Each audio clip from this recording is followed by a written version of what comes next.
Na štvorke ako každý rok si žiaci so svojimi učiteľmi pripravili program, aby navodili sviatočnú náladu a potešili svojich učiteľov, spolužiakov, rodičov a starkých. Podarilo sa im to? Posúďte sami. V dopoludňajších hodinách bola generálka účinkujúcich pred svojimi spolužiakmi, aby svoje scénky ešte viac vyšperkovali a podali svojim najbližším pekný zážitok. Po večernej premiére sme sa opýtali, aký mali z programu zážitok a kto im v ňom účinkoval. Ako sa vám páčil vianočný program? Pekný, ďakujem pani učiteľka za prípravu. Naozaj je to pekný darček pre rodičov, ale aj pre žiakov školy, aj pre mňa. Veľmi sa mi páčil program, deti krásne oblečené, spievali, tancovali, rozprávali krásne. Myslím, že rodičia môžu byť spokojní, takisto aj starí rodičia, všetci, čo tu boli. Bol veľmi vydarený. Veľmi to bolo krásne. Také dojímavé to bolo. Ja som prvýkrát na takom bol, ale celkom v pohode. Dobre. Nádherné, skutku, úplne úžasné. Výborný bol. Tento rok bol taký veselý, výborný. Super, baví, bolo to vynikajúce, krásne nacvičené, akože aj pani učiteľky si dali záležať, je to krásne. Účinkoval niekto z vašej rodiny v programe? Áno, účinkovala dcéra, 7-čka. Oproti minuloročnému koncertu sa vám tento páčil viac alebo menej? Tak keďže som stála tam kdesi bokom, tak to neviem posúdiť, pretože nevidela som a neviem, aký dojem zanechal vo všetkých ostatných.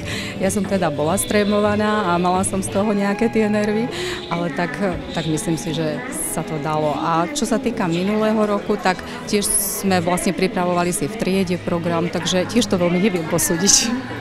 Áno, vnúčik. No, dcerka. Deti. Vystupovala mi tam dcérka. Dokonca moderovala tento vianočný program. Ste spokojná s vašou triedou? Som spokojná, áno. Trošičku niekedy to zakrývkáva, tak ako všade, ale som spokojná, pravda, že? A neboli niekedy tie skúšky o nervoch? Ale áno, určite áno. Bolo treba niektoré čísielky viackrát prejsť a preskúšať a niečo docvičiť, ale dúfam teda, že sme to zvládli. Super. Áno, vnúčka, tuto je, nie moja vnúčka. Áno.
Zo 4. základnej školy Juraj Námešný a Nina Briadková.